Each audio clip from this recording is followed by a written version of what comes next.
E amores, vamos lá? Mais um vídeo box, né, abarcando o mini tema doenças autoimunes do mega tema sistema imunológico, beleza?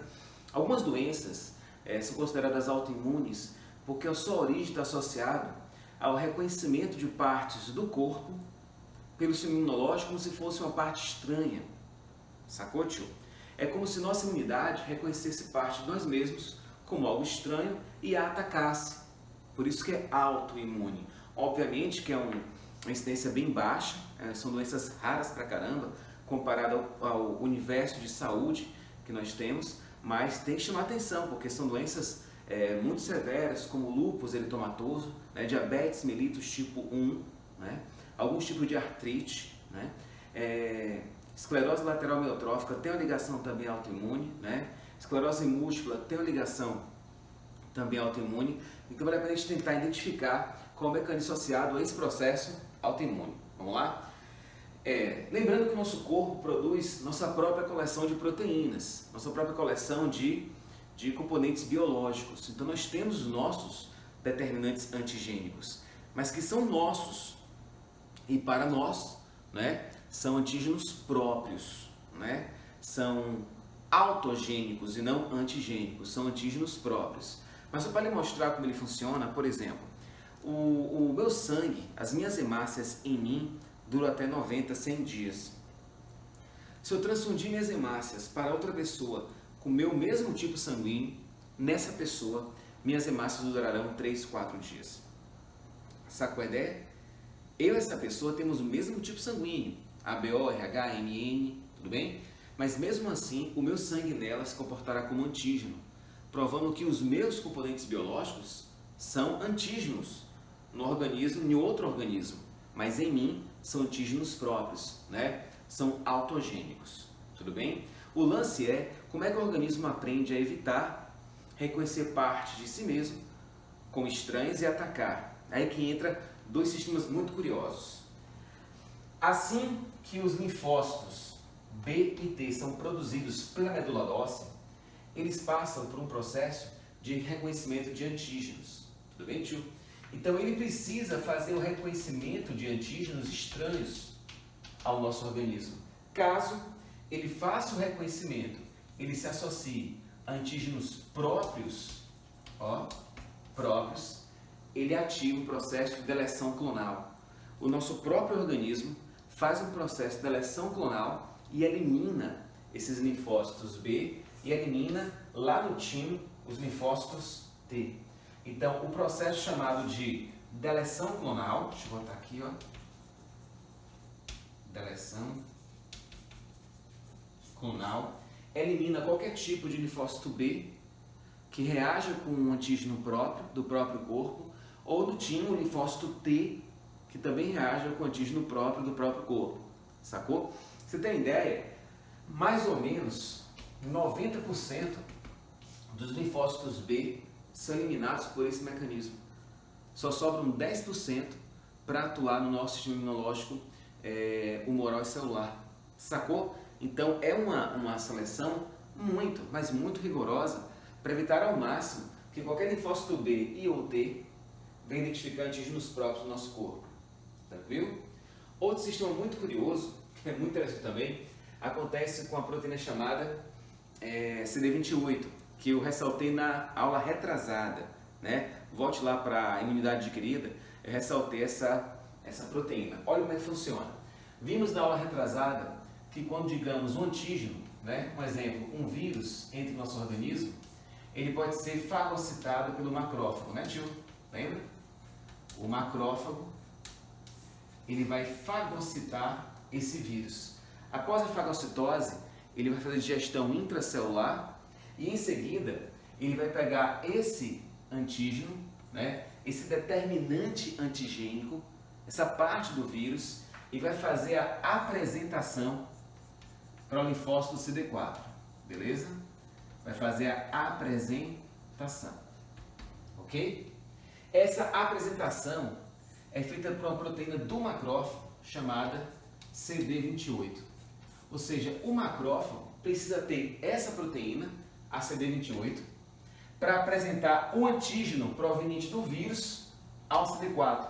Só então o CD4 libera interleucinas, ó, interleucinas, certo? Libera interleucinas, que vai transformar o linfócito B em plasmócito, liberando imunoglobulinas IgM a priori, IgG em seguida, né? IgM e IgG, que vai cair na corrente sanguínea, resposta humoral, e vai atacar os vírus circulantes na corrente sanguínea, beleza?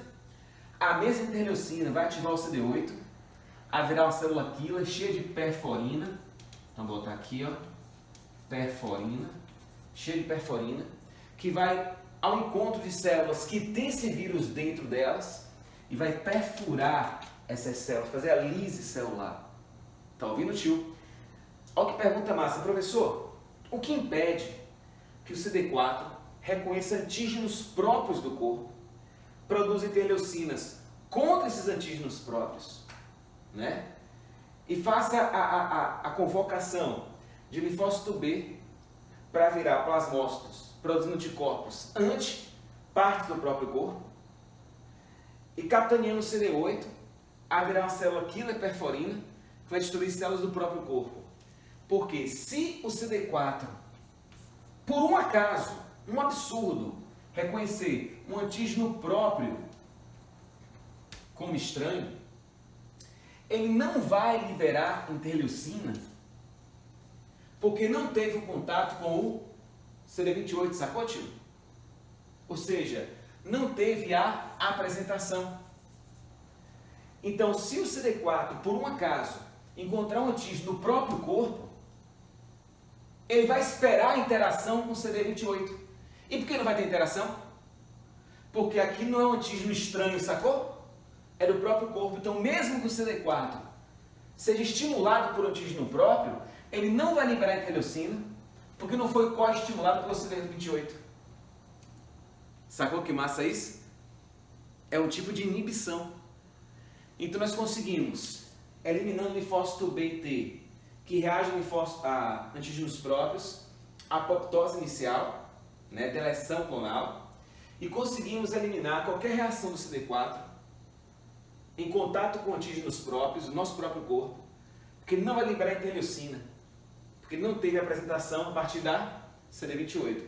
Esses dois mecanismos juntos conseguem impedir que a gente reconheça parte do próprio corpo como estranho, certo, tio? Aí, em cima disso, eu queria chamar a atenção para um tópico especial aqui, ó.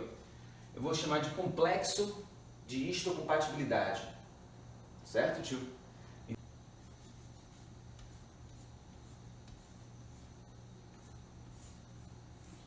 Esse complexo de histocompatibilidade, chamado de MHC, né? Ele é um complexo de genes, né? De genes polimórficos que tem várias ações diferentes. São genes situados no cromossomo 6, não esqueça, ó. São genes situados no cromossomo 6 do nosso corpo. Tem mais ou menos uns 300 genes nesse cromossomo 6, que a função deles é produzir proteínas de histocompatibilidade, né? A maioria delas atua em codominância, ou seja, tem um extremo, tem outro e tem intermediário. Qual é a função dessas combinações de histocompatibilidade? É apresentar o antígeno correto ao CD4 correto, para ter liberação correta de interleucina, tudo bem? E assim ter uma resposta imune apropriada para cada tipo de organismo. O lance é que nós, seres humanos, de uma forma ou de outra, temos o mesmo ancestral comum em alguma escala de nossa história evolutiva. Então, entre nós humanos, existem graus diferentes de semelhança nessa histocompatibilidade, certo? Então, esse complexo de histocompatibilidade varia o grau de semelhança de organismo para organismo. E em cima dele, né, que foi descoberto a possibilidade de transplante de órgãos. Sacou, tio? Ele é um dos fatores que é estudado e analisado para saber se um receptor é compatível com o órgão de um certo doador, né? É um complexo associado à membrana plasmática, né? Geralmente são glicoproteínas da membrana plasmática. A função deles é fazer a apresentação correta de antígenos. E se você tem complexos diferentes de histocompatibilidade, você acaba apresentando antígenos de forma diferente, levando a resposta imune negativa ou de rejeição. Sacou a ideia? Então esse sistema ou complexo de histocompatibilidade é super importante nesse aspecto, né, de o órgão ser rejeitado ou não após um transplante, transfusão e enxerto. Valeu, tio! Então é isso, obrigado pela atenção e até a próxima. Tchau, tchau!